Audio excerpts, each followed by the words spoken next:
Radio V. Radio in TV. Radio in TV.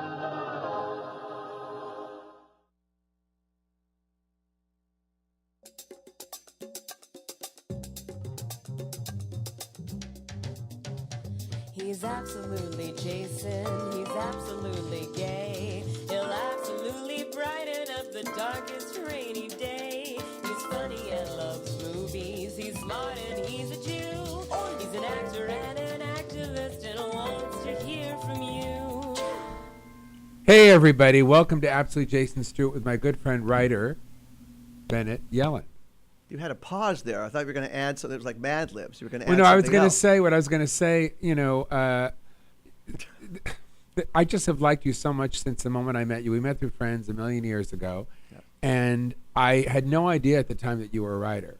And you've written some of the most iconic comedies, certainly of our time. Wow. I mean, I think, you know, you're very well connected. Your whole relationship with the Farley brothers. You wrote Dumb and Dumber 1, Dumb and Dumber 2, and Yes. Dumb and Dumber the early years. No, had nothing to do with that one. What was? Didn't that you was do something? not us. We Didn't you backed do away from something that with one. it? You were creative. I mean, My name is on it as an executive producer because Okay. why not? But I had nothing creatively. Oh, okay. Nothing. and you also did a pilot for the series of it, or something? No, I worked on the animated series Animated for series. Hanna-Barbera. I was the Okay. story editor for that. Yeah. Yeah. So, first thing first. I mean, I really want to know how did you become connected with the Farley brothers? Because it says that you did something on IMDb with them for something about Mary. What are your sources? I have none. That's why, and I got you right here. So I figure if it's you, just- right here, I might as well just ask you You directly. just stop someone walking by on the sidewalk and say, "How did?" Okay. How did that happen? Because this is certainly the kind of thing where you meet someone and your whole life changes.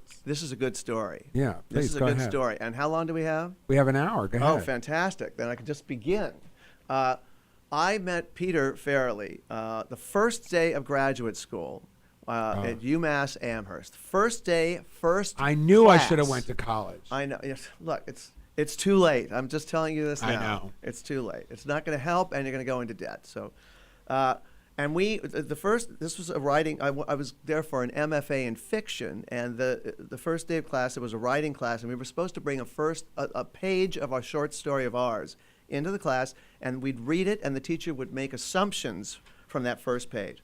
And the teacher was a sort of hefty gentleman named George Cuomo, wonderful guy. And we read the first page of one story, and Peter was sitting opposite. I didn't know anyone. I was completely out of my element. We read the first page, and the teacher said, "Now I like this first page, but, and I have one very big but." And Peter and I looked at, we were like, we just burst out laughing. The teacher was like, "What? I'm like, nothing." And after class, we immediately introduced ourselves and became friends. And over the course of I was there for 3 years. And at a certain point, we just said, we both have a stupid, dirty sense of humor. Let's write a movie together. So we sat down and wrote this ridiculous I mean, neither of us had any connections. I'm from Los Angeles. Peter's from Rhode Island, from Cumberland, Rhode Island. And we wrote this script. We had nothing. What do we do with it?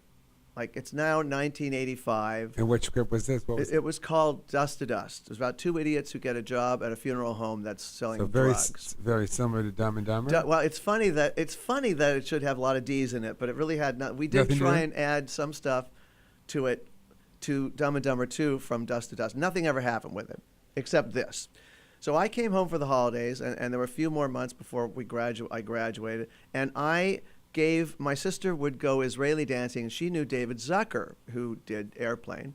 And I said, "Freda, will you give our script to David Zucker?" And she said, "Sure." Meanwhile, Peter is on a date in New York, and the girl he's on a date with said, Eddie Murphy moved in next door to my parents in Alpine, New Jersey this past week." And Peter's like, "You ever see him?" She said, "Yeah, he was washing his car." He gave her our script. And then a week later, she said, he was going out to get his paper. I ran out, and I handed Eddie Murphy your script. Dissolved to months later, I'm finishing my program. I love name dropping, so please go ahead. Oh, this is good. Okay, I'm finishing my Please. program, and I'm ready to move back to L.A., and I get this letter from my dad. And inside is an L.A. Times article, and on the top of it, he said, "Is this your script?" This was the beginning of the article. This is when Eddie Murphy was at the height of his success, right after Beverly Hills Cop. You have a question before I get to the big? No, question? no, Okay. go, All go. right, go. I'm just amazed. The article. This is how it opened because I never forgot it. It said Eddie Murphy. The title was "What's he going to do next?" Eddie Murphy was looking outside the window of his Alpine, New Jersey home when he saw a sight that made his heart sink. It was a neighbor coming across the street with a script in his hand. He took that script called Dust to Dust, and now it turns out he had it read said it. that in the paper, Yes. Dust to Dust. Did it say your name? No, here's what they'd read it. He'd flown back to California. He didn't have the script with him. They were trying to find the two writers he vaguely remembered, Bennett, Yellin, Peter Farrelly. We weren't anywhere. They planted this in the article so that we would call. And we did. We called Paramount. We said, we're the guys. We're the guys who wrote that. And he hired us, and Eddie hired us to write something for him. At the same time, What was it? What did you It write? never got done. It was this. Remember, he was hot, and he wanted to direct a movie. So we wanted to do like a Robin Hood story with teenagers. So we wrote this movie called Young Robbers for him. He loved it, but Paramount wanted him to do a movie. They wanted him to star in it. They didn't want him to direct anything. So, and there wasn't a starring part for him. So it never got made.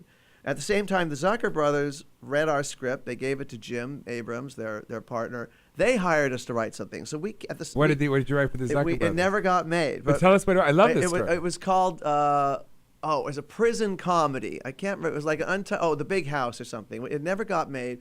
We did one of the first projects I've So ever. just for folks listening at home, this is how writers make their living. This This is happens- this is how it could possibly happen back in 1985. Could never happen now. You can't hand a script to A major celebrity. A celebrity. You can't hand it to a producer. You can't hand it to me because you can't read it because you're culpable. You're legally. But it does liable. happen on occasion. It happens so rarely. And again, I But haven't still heard of think this. what happened to you was sort of rare too in a way. It's ridiculously odd that it would happen. And again, it could only have happened back then. No celebrity would take a script. No celebrity would. So take Peter a script. became the biggest star ever. I mean, So writer, it- producer, director, right? Peter, yeah. I mean, really, Peter and Bobby both co-directed Dumb and Dumber, but yeah. I mean, and then they just took off from there. And yeah, How did that come about? I mean, how did it come Well, about that they bought this script for you. Let's take a clip. Let's show the first trailer, a little bit of that trailer for Dumb and Dumber. That's the first one. You've got a trailer for Dumb and Dumber? Oh, yeah. You got to dust it off. No, it's all over YouTube. It's pretty It easy. is? Okay. And it's a trailer. It's one of the original trailers. There were several done. Yes. And so you went from being a consultant on Mary somehow, I guess. Oh, that was the no. That was, You wrote some stuff on Mary. I really did. I sat down. What Peter loves to do is table. Oh, are they showing it? No, go ahead. Okay. I'm Peter running the show. I can do loves this. to get his friends I do this together. all the time. You don't have Okay. to worry. All right. Don't Everything. Look. Tell me where to look. Just look at me. You don't have to look look at anything but me. All right. Good. That's easy. No, on Mary, Peter likes to have round tables. He likes to get his good friends together. And so you sit down, and over a few days, you add jokes. That's what I did with Mary. I also did that with Kingpin. Kingpin was yeah. so good. Kingpin That's was probably great. my favorite of their films. Well, I mean, other than Dumb and Dumber. They loved it too, and yeah, thank you. Thanks for that was fast. That was good. They love it too. It kind of got screwed up in distribution and everything, but I think I wish you'd seen the original long version because there were so many funny, raunchy things that were cut from it. A lot of stuff with Randy Quaid and drag. A lot more. So. What the order was Dumb was for, and here's how Peter got to direct Dumb. First of all, we sent it around. I love the way you call it Dumb. Yeah, well, A, it is, and B, it is. So no one would touch it. Every studio passed twice. And at one point, our agent just said, look, if we're going to try and set this up and you want to direct, I have an amazing story about how Dumb came about. This is pretty fantastic, but I didn't get the okay on whether I could be specific about who I'm talking about, and that's so I'm not so being all I can say is that a very famous director very famous of a lot of teen movies. I can't confirm or deny who this is. John Hughes. Okay, I'm just saying. He read our work. He thought no one told me anything. He thought we were very funny. We had written the sequel to Dragnet for Universal. My best friend Alexander Paul stars in I that. know your friends, and it didn't get made. But he read our script for Dragnet, and he said, "You guys are funny. Come on in." And we sat down with him, and he said, "I think you guys are." We talked, had a nice meeting. Yeah. Do you want me? Was that for me? That's for you. Oh, okay. Nothing is for you. Everything, you just keep doing whatever you want to do. Okay, and just ignore your gestures. My hand movements are like, for Jake, but you're not supposed to tell people that because the camera's on you. You don't know what he's doing, but it's vile. I don't know. You can't see what's going on with his hands, but really. And please, just when we're done, please go wash them, please, or get a manicure. Okay. So, thank you. I wish you could see what he's doing now. Don't you have a reverse angle on him? Okay. Where am I? So we were at the office. Did a radio show. Very famous podcast. Brilliant teen yes, movie director. And we're not saying it's John Hughes. No, and he was very famous. This person who we met with was very famous for writing very quickly. Like he could toss off a script in a weekend. And he said, "Guys, wow. I have this material. I was at Paramount and I was in Joel Silver's office. I know you like that. That's why I'm throwing these names." Oh, please. He said, and they went to lunch and I sat. Trying to produce Gypsy and no one can do it. I sat down. Oh, he had a dream, and he sat down at a typewriter. There's a typewriter back then, and I wrote like 60 pages of these two idiots at a mountain resort. Here they are. He handed them to us. He said, "Go read these, see if you can make a plot out of this. Come back and tell me the plot." And this is where Dumb and Dumber came from. I didn't say who it was. This is where Dumb and Dumber came from. So we read it. We came back with the plot for Dumb and Dumber. We pitched it. He said, "I love it. Write it. And if you write it, I will let you direct it." And you wrote it with? For Peter and Bobby. Wow. Peter, Bobby, and I didn't wrote know that. together. I thought you wrote it with your writing partner, but no. No, Peter, Bobby, and I wrote together. So wow. We came back. He loved the script, and here's what happened. This was when he was at Universal. His deal, he was leaving the Universal deal, and he was going to Fox. And as you know, when someone leaves the deal, everything dies. Everything just goes Nobody into wants a crevasse. nobody wants to deal with anybody else, no matter how successful it is. And people always say things are always about money in the business, and I don't think they are. Hold that thought. I want to show just a little bit of a clip of the trailer for Dumb and Dumber. This is the original we're still working one. on that. Yeah, we just had it. Did it arrive on the back of a turtle? turtle? Leave the sound on. Yeah. Who's the beautiful girl? Oh, I can't remember, but she's very sweet. Got that haircut. Yes. He suggested that haircut, and he took off his tooth. You know, that tooth is really chipped, but there's a cap on it, and he took it off. Yeah. Oh, wow. Yeah. He takes such looks like it's the opening, but yeah, okay, it's the trailer. He takes such tremendous risk. And who would think that Jeff Daniels would be so funny? He loved doing it so much. Exactly. I mean, we loved him from Something Wild. That's Peter's favorite, aside from One Flew Over the Cuckoo's Nest. That's one of his favorite movies. And we just knew. Did he have to come in and read? I don't know if I don't know if we would have had the balls to have him come in and read. I will tell you that I remember Sinbad. New Line wanted Sinbad, who I think would have been fine in his own way. It would have been a whole different thing. It would have been a whole different thing, right? Which is cool. I mean, the chemistry is so terrific. That's the thing, and the chemistry, and to see Jeff is just probably one of the greatest character actors of our time. And such a nice guy. And when they got together, to see them the first day of shooting on Dumb and Dumber 2. Them go right back into that. I was there for that first shot, and it was like we had chills because just they were back in that wonderful rapport. So finish the story that I interrupted. Okay, so we came back, we pitched it. He loved the script, but he moved from Universal to Fox. But you had Jim Carrey, right? No, nothing. We had nothing. We just had the script. And so everything died. So about a year later, nothing happened. The script was dead. About a year later, we went to him and we said, "Mr. X, we would like to take Dumb and Dumber out and try and get it made." And he said, "Okay, that's fine." He gave us permission. He said, "But you can't use my name to get it set up, or else you have to pay me, a large sum of money." So we never used his name. Nobody ever knew that he was truly the genetic parent of Harry and Lloyd. Really? Yeah. And again, I haven't said who it is, so I'm technically not breaking Are you it. not allowed to say it ever? Well, I actually sent Pete an email this morning asking if I could say who it is. Did you mention my name to Peter Farley? No. Oh, shoot! Damn it! I can mention it tonight if I'm going to see him tonight. Oh, God. I would love to be in one of those movies. Yes. That was so much would fun. I. Actually, I was. You were. I'm all over Dumb and Dumber 2 because every time we needed an extra, they'd go, Barney, get in there. They call me Barney because we watch the Andy Griffith show before we write. So they always call me Barney. That's Dear my God. nickname. Dear God, yeah. And that's how Dumb and Dumber came about. Yeah. So this was your first. Was that the first movie that you ever had that actually got released that you wrote?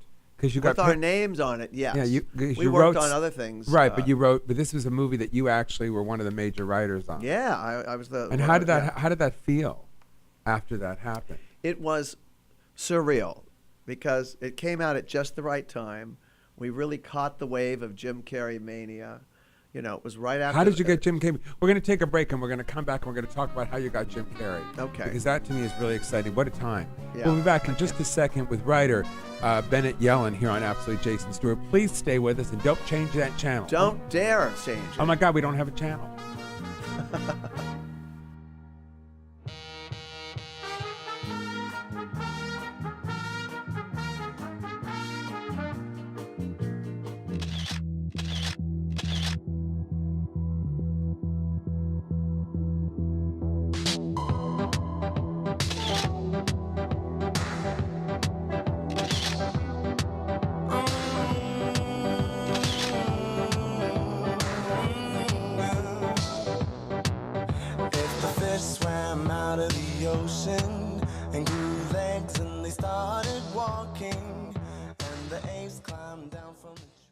All right, serious business. Okay, here. ready, guys? Serious business. Radio voice, everybody.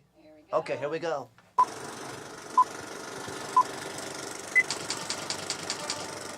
Let's just play. We should put music on and just dance for a minute. Wait. I have to stop and say one thing. I have to say 2 words. Hey. So join us and the rest of the T-Radio. Ready? Are we on? Give me some music. Watch this. Ready? Wait, are we rolling? No. Oh, is this real? Like, I was just totally kidding. Oh, let's start again. Say that. Start again. Keep going.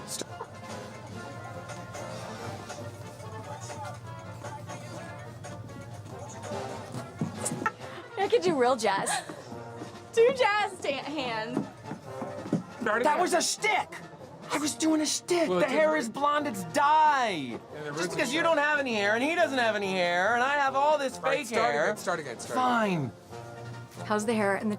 I feel like I'm in a puzzle. Any show you can have, I can have better. Any show you can have, I can have better. Are we filming all this? Yep.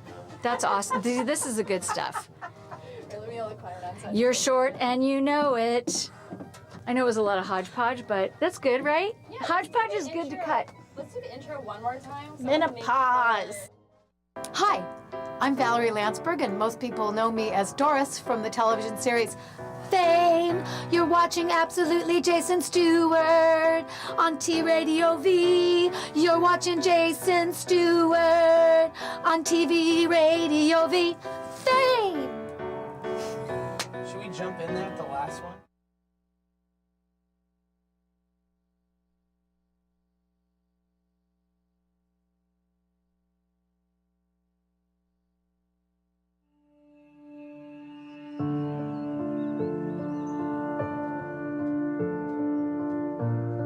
There he is again. Almost 2 decades and he still comes. How you doing, buddy? Brought you your favorite candies. Come on, Lloyd, you gotta get over her. Mary Samsonite was just a girl. That's it, kid. Come on, spit it out. God, yeah! Wait a minute. So you mean you have been faking for 20 years? Mm-hmm. And it was all for a gag? Yep. That's awesome! Oh, why don't you roll me inside? We'll get the nurse to take the catheter out of me. We don't need nurses for that. But don't you have to... I like what you've done with the place. Who's this? Oh, that's... So give us the whole 411 on how you got Jim Carrey, which is sort of extraordinary. This is going to be fast. I honestly can't remember, but I think I know I'm not okay. I'm not being coy, and I think that it was because he had just done The Mask, and at this point, our Wow. our agent is a man named Richard Lovett, and Richard Lovett, who at the time when he became our agent in 1986, our first agent, we came to town. We had no agents or anything. CAA came to us. He was a young agent at CAA. He's now the head of CAA. Wow. Richard Lovett is the Are you head still of with CAA. him? No, I'm not. But we're on very good terms. But I think that Richard somehow through New Line got it to Jim, and the moment he read it, I mean, it was like the universe, that one piece he of wanted star to matter do that it. the universe starts to coalesce around. Yeah. So when the film came out and it was such a huge success, and you had this one of the biggest comedy stars in the world at the time, how did that feel? What happened? What went down? It was amazing. You can't write a hit. You can't. And by the way, to remind listeners and slash viewers, that movie was devastating. Like it was critic proof. The critics went. It got 3 good reviews, I think, and then everything else was just nasty, angry. This is How did that horrible, feel? puerile. I thought it was hilarious. I had no. Really? First of all, because it was a huge hit. Yeah. So I had no problem reading bad reviews. I never have a good bad review will entertain me. A lousy one just kind of. Oh, they got to be clever. Well, or they've got to be something more than. Got to just Rex read it up. Yeah, Rex read it up, right? And in fact, the only review my mother cut out and put on her refrigerator said, "The writer's mother should be ashamed." That's the only one she kept. Yeah, all the way to the bank, mommy. Yeah, and so. Did it make you rich? It didn't make me rich. I mean, we all did very well because if you could see what sort of bizarre football coach-like gestures you're getting into now, I have no idea. Don't what's say gonna anything. You're not happen. supposed to say anything. People need to know. This has to come out. This conspiracy must be broken. It's my secret code with Jake. And can you reveal what it means? No, I can't. So I'm not going to get slime dumped on me? No, Okay. no slime will be dumped. It's my secret code with Jake. Jake and I have our secret hand code. We really do pretty well with it, too. Nobody acts as crazy as you about it. Well, revealing what's going on. Because I want people to realize that they can't see this. It's like, I'm giving behind the scenes, very important behind the scenes. So tell us what happened and what you were offered and who was calling. Obviously it created a lot of momentum for our careers, Oh, yeah. a lot. And here's now I'm going to jump into a part of my life that will come back, but because it's kind of it impacts what all this. Please. Okay. At the time, I'm sober now from many substances and things, but at the time I wasn't, and so all this fame. I met you. You were. I'm always surprised that you remembered me. I do remember you. Yes, yeah, I do. But I'm surprised that you remember me, and I'm even more. Oh, definitely. Okay. You were so sweet. Oh, and it was a very nice little goodbye kiss you gave me. That's very nice. Thank you, Mom. If you're listening, I'm bi-curious. No, I'm curious. Your mother knows you're gay. Of course she does. If she doesn't, of course she does. Dear God, at this age. But my response to a lot of this. Did I just out you, or you? No, not at all. No, please. I didn't think so. No. My response to all the fame and everything was to kind of be nervous and paranoid that with too much of a spotlight on me, people would know that I was, involved with substance, having trouble with substance abuse. So that was before the fame.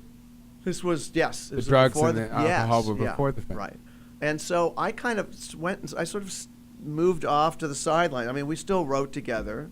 We wrote a bunch of projects together, continued to write together. Anything cool that you want to mention?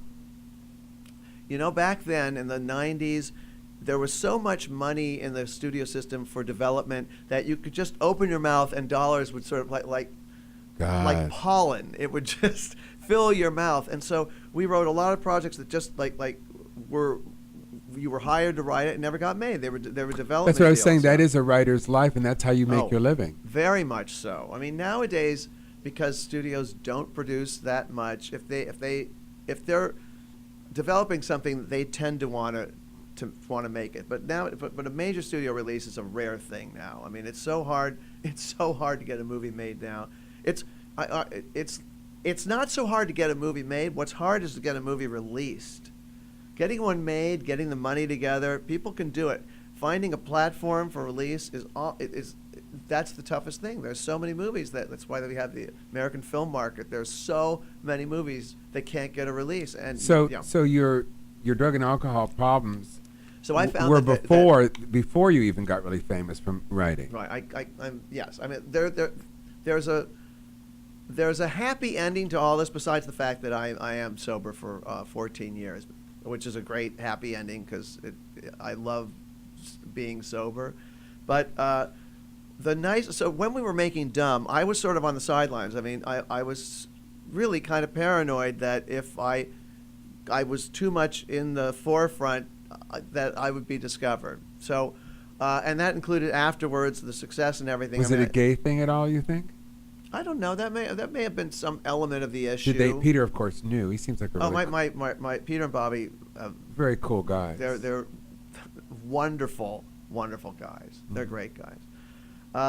But then, so there's some programs have a number of steps to them. I'm being so vague, and so one of those steps is that you make amends. And I made amends to them when I reached that step in that part of my life. I made amends to them. But then when Peter called me up like in 2012 and said, "We're going to do another one," I was like, "You're kidding me!" Like the universe was handing me a do-over, and I was being given an opportunity to do this all sober, to stay in the middle of the boat, and I had made my amends was to be there every single day, to be of service and help to every single person every single day, and that's the way I would make amends for how I wasn't in the middle of the boat for the first movie. And that's what made that film, the experience of the film. I mean, and the second one was quite successful. It was quite successful, and regardless of what the success was, just the being involved in it and the opportunity to do it as a better person was profound. It was truly profound, and it divorced from what would have, if it had been a failure, it still would have been a profoundly satisfying and beautiful experience for me. Well, I love that. We're going to take a break, and we're going to come back and talk Wipe about your eyes and the 101 funniest screenplays that you're involved with. That's going to be tonight. So about this big event with Peter Bogdanovich and Rob Reiner and John Favreau and so many wonderful people. We'll be back in just a second on Absolutely Jason Stewart. Please stay with us.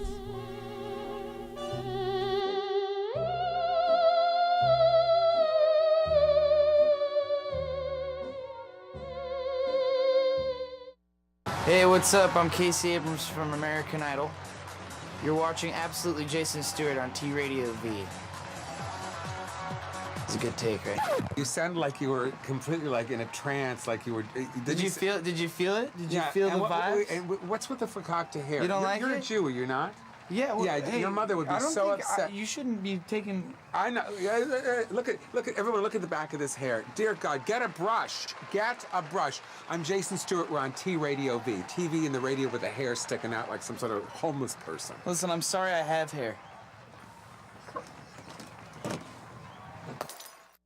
I'm Grant Reynolds. Oh. I don't know what to do with my hands. I mean, this is pretty much just like the same thing. Oh, wait, this is...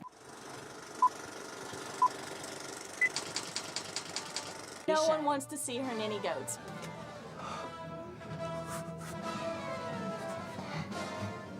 Like a bear. He's like a big bear, isn't he? Like, yeah. Let me... Hold on, we'll start.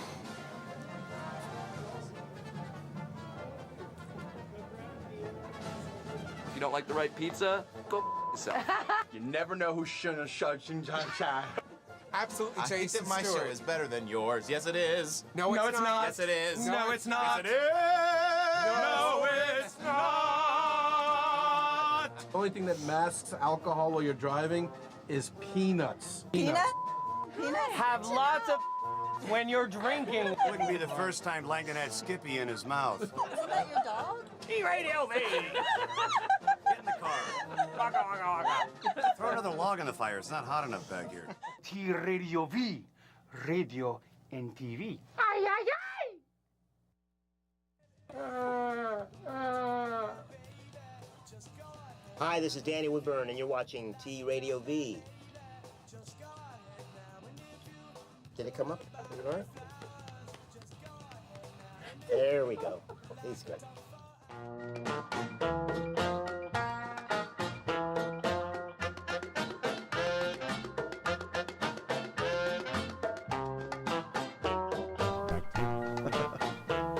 And we're back at Absolutely Jason Stewart with my guest, Bennett Yellin, writer extraordinaire. And we're talking about Jim Carrey and Dumb and Dumber. And it's been there's so many incarnations of it. But you have written other things. I mean, you wrote the story for Stuck on You with Greg Kinnear, Matt Damon, and Cher.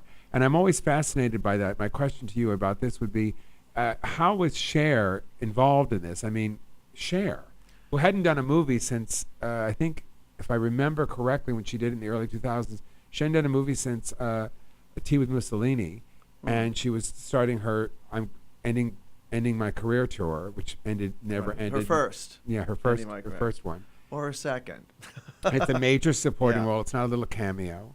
Well, with a movie like that, and what happens is you write a part, and we. I'm sure you didn't write it for her. We did, and once you get the actor, then you rewrite it, and that's kind of what happened. It was a whole different part, and it was Jack Nicholson. That's who we imagined. Really? Yes, and then we got Cher, and I remember she was wonderful. I'm guessing.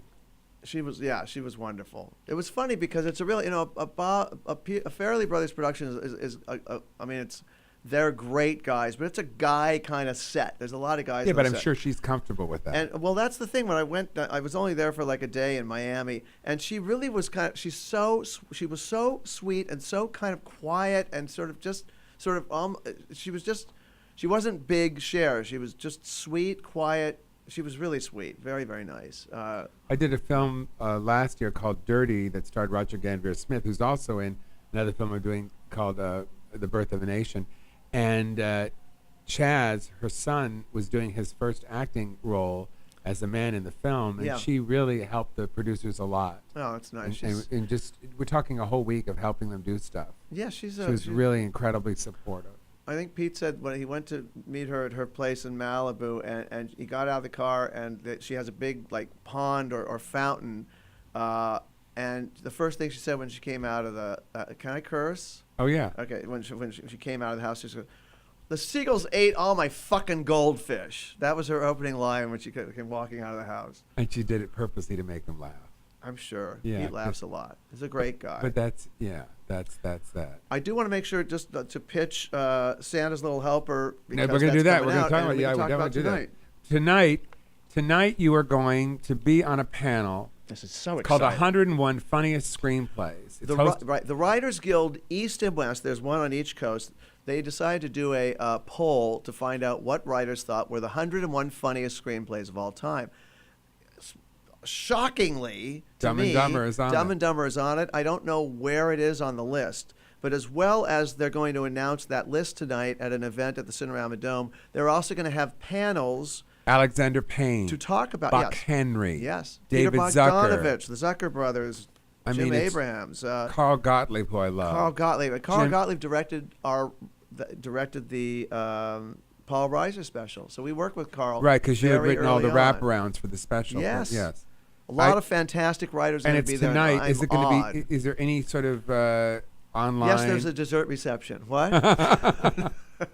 It's at the Writers Guild? It's at the Cinerama Dome. Oh, at the ArcLight. Yeah, and so I don't know whether they're going to tape it. I don't know. Oh, I'm sure they will probably. They would be smart. They should have charged for this one because this event it's like filled up fast. Are they showing? They're going to show each panel. The panel that Peter and Bobby and the Zuckers and Alexander Payne and I are doing. It supposedly, I don't know why it's called satire spoof or bizarre, because it should have been like buddy comedy, but that's our panel. They're going to show clips for each panel. Rob Reiner is moderating it, and then he's going to ask us some questions. But I'm like, the three of us together have never been on stage together, so I'm kind of like the fifth Beatle. Really? How many Beatles were there? Yeah. Yeah. The fifth one. Oh my gosh. Like I didn't know. Yeah. Well, that's really weird. I know. I'm thrilled. I mean, look, let them take the spotlight. I'm No. a very secure person. And you also have a really other career, in a sense, writing films for Disney's and for children because Yeah. you know, Joyride was That was not for kids though. Joyride yeah, but that 2. was a teenage thing, wasn't it?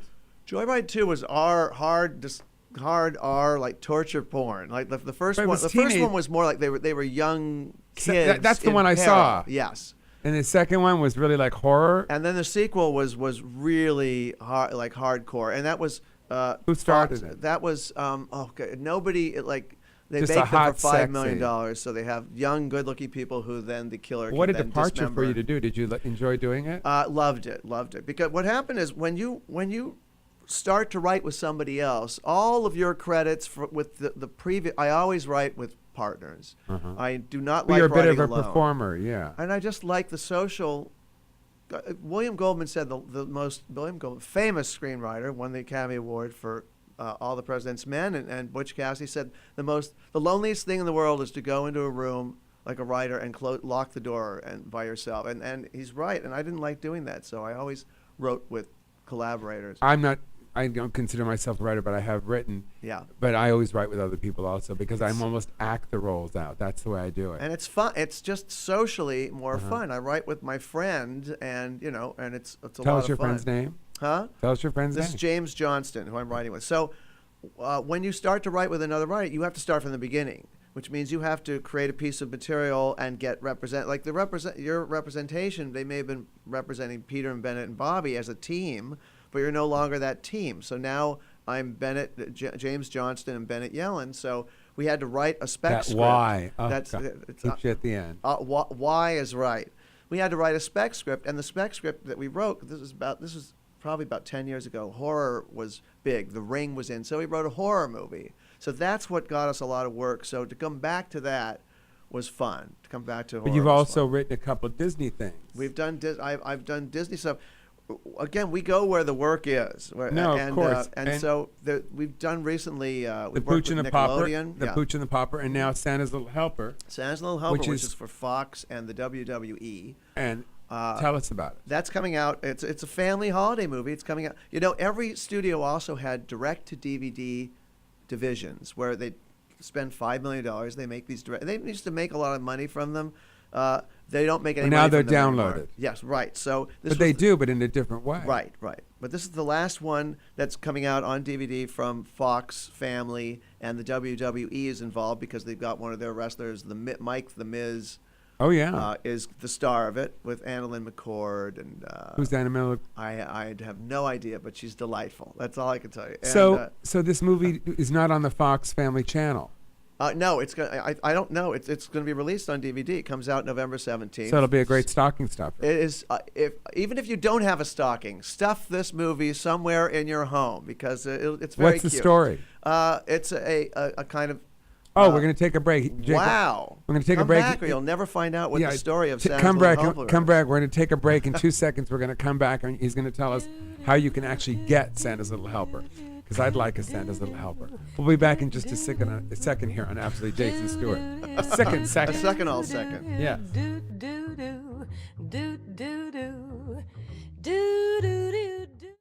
Hi, I'm Frances Fisher, and you're watching Absolutely Jason Stewart on T Radio V. So it's T Radio in a V? Yeah, T Radio V. I've been TV here 6 with months. radio. Okay. So in the between. TV goes inside the No, the radio's inside the TV. And then, so it's both. Yeah. That's my show. That's your You show. just did my show. Yeah. Oh God, I'm so excited. I feel like we're crashing into a Titanic. Oh, sorry.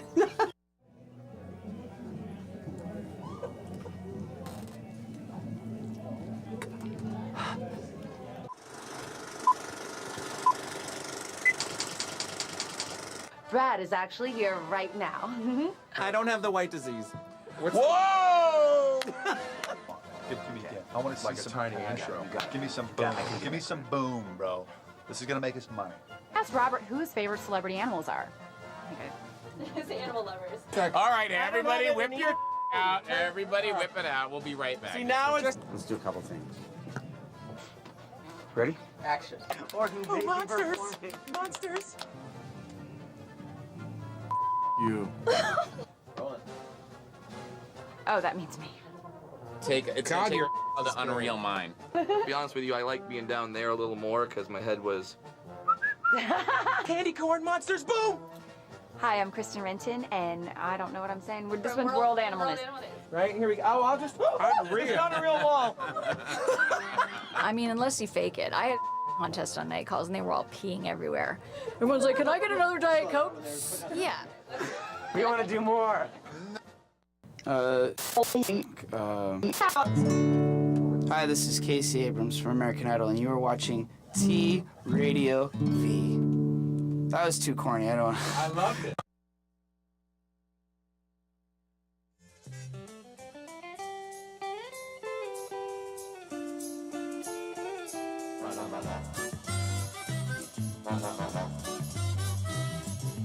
A promo for you. And we're back. Yes, if you want to see me stand up live, you can see me at the Surf City Comedy Club in Huntington Beach on November 21st. Please come. I'm working with somebody great. I don't know who it is. So we were talking about... they feel the same way. No, Hey, 2 seconds. Hey, Jason, that was Nick Cobb. He's hilarious. He was a former host on Radio Titans. Oh, Nick Cobb. Yeah. Oh, yes, I love Nick Cobb. Yeah, he's great. He's great. No, I love him. They named the salad I just had after him. forgotten because I'm so self-involved. But Santa's Little Helper, how can people get that? Well, it's coming out. It's being released November 17th, so you can get it in the stores and your Targets, your Walmarts, Or on Amazon. Or on Amazon. Yes, it's on Amazon. That's You can, and I think they're also showing it, or like per view, perhaps on the WWE channel. Yeah, I think so. Like that. You can stream it. Yeah, So you can stream it too. So Yeah, it it's is a really, family film. It's a it really fun is family coming. movie. So when you were saying people don't see these, you will see this on television. You'll see this one. Yes. Yeah. This is wonderful. Last gasp of direct-to-DVD. No, because they're all downloaded. People are Right, making tons now of. it's- But right. the film Dirty that I'm in, that's going to be sold direct to DVD. Yeah, because you can't. It's not worth releasing. It's too expensive to release it in the theater. Well, I think people just have to get behind what they really want, and I think people just don't do that anymore. No, people don't want to get out of their house, and also No, but get behind it. Get behind the film Yes. if you feel that. Get behind it, or sell it and shoot it as a TV movie. And we were Right. talking in the break that you had acted in. You have a look. Come on, you don't want to act not ever. an actor. The one thing I ever did. So you could have called me to do this part, and now I'm not going to get my health insurance because of you. That's pretty much true. Yes, yeah. When I was in graduate school, I thought I felt like I needed to overcome a social anxiety, so I started to do stand-up. And I did it all throughout Massachusetts. And I did a character called Clint Rivers. I couldn't go up as myself. Clint who? Clint Rivers. I couldn't go up as myself because I was so terrified that I would get heckled. I wouldn't know how to respond. So I did Clint Rivers, the character was just an idiot. This was pretty much before that I was aware of Paul Rubens doing Pee Wee Herman. doing Pee Wee. So Clint was really stupid. He sounded like that, and all the stories he told made fun of him. He didn't realize it, and that way no one ever heckled me, which is astonishing. But that was it. And then I'm like, okay, I feel better about being public and using my hands a lot when I talk. So you what- want to keep me quiet? No, Tie my not at hands all. together. So you had a line, and So I was not in I wasn't in Dumb and Dumber. I could have asked to be, but they were very. It was the first thing they were making. They were scared. I never asked them on any of their subsequent movies if I could be well, in you're it. not an actor. You make it sound like you're waiting for this. But their See, friends I think you call want to them- be an actor a their little. friends Come call on, there's them a up. little part of you. No, but if you chisel a little longer, I might crack. Yeah. Yes. And then Pete finally Stuck on You, you stuck played- on you. They said, Barney, they call me Barney because I know. before we write, we watch the Andy Griffith Griffith, Show, and yes. so that's we watched all of them when we were writing Dumb and Dumber 2. We probably watched 5 a day while we were watching Dumb and Dumber 2, when we were writing Dumb and Dumber 2. So they said, "Come in. We've got a line. You're gonna have a scene in Stuck on You." I'm like, "This is fantastic." This was the line I got of all the lines I could get. Spit it out. This is I'm delivering this to Matt and Greg Greg, Kinnear. who are Siamese twins. I'm saying, I'll never forget it. With chroma key, the camera picks up every color except for blue. So Bob, as far as the audience is concerned, you don't exist. Is that the driest? That's not a line. That's a monologue. So Pete kept coming up to me and going, "Barney, faster, faster." I'm like, with chroma key, the camera picked. It was. Are you still in the movie, or did they cut you? I'm still in the movie. That you can hear the beginning of the sentence as we come into the scene, and then you can hear the second half of it of me actually deliver it. I'm like, what a performance! What a performance! And are you a Screen Actors Guild member?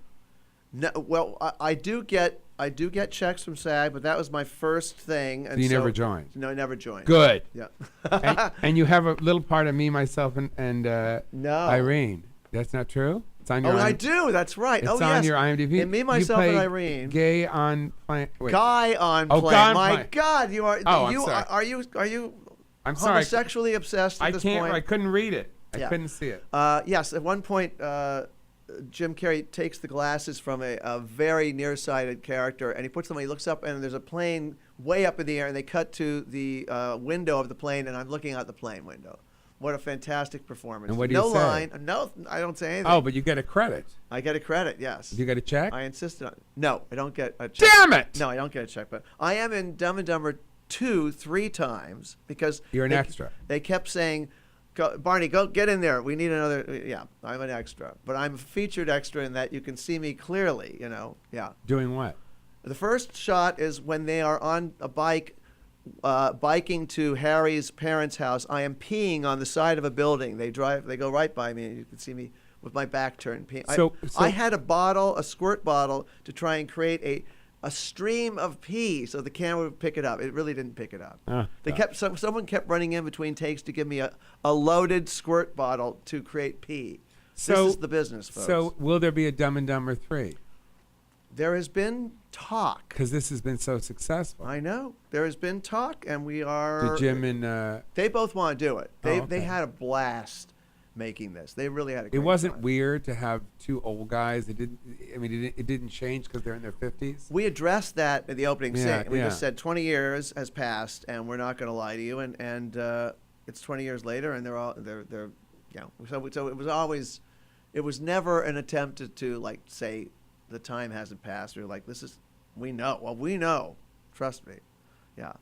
So what's next for you in the sense of what you're working on gonna get writing? Because you're saying you you're beat going me to back. that. Because I asked you to lunch, you said I can't. I'm going off to My writing partner and I are working on it. Now, when you're not being paid to write something, your management or agents love it if you can write something on spec, because this is material. Which means write for free. Write for free. You write it for yourself because it's material that in order to right. sell it, whatever, you can get more money because you can sort of ask for your terms because it's your bottle of water, you know. Right.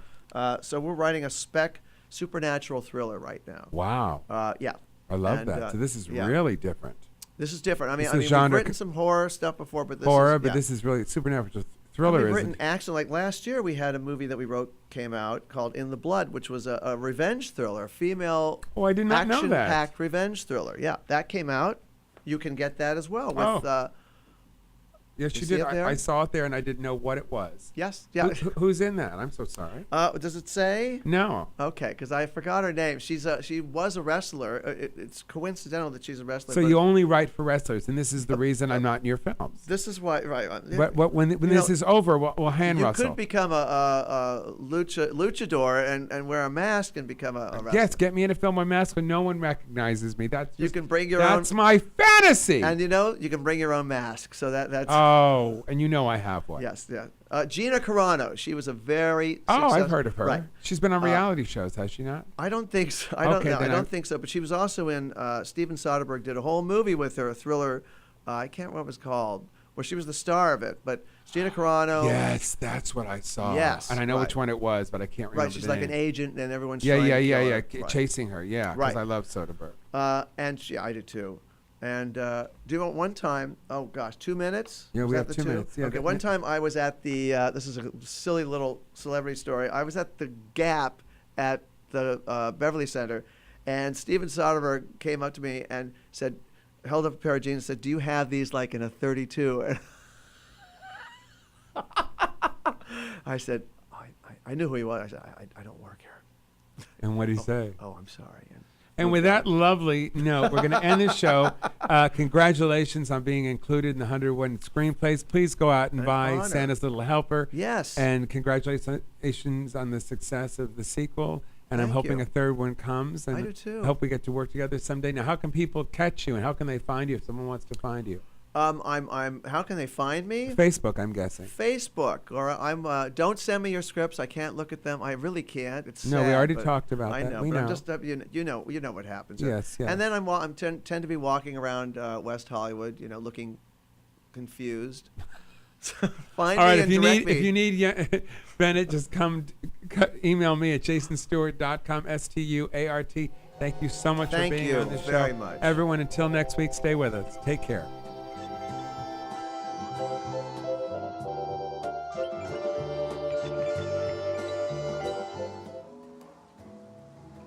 You are watching T Radio V, Radio and TV.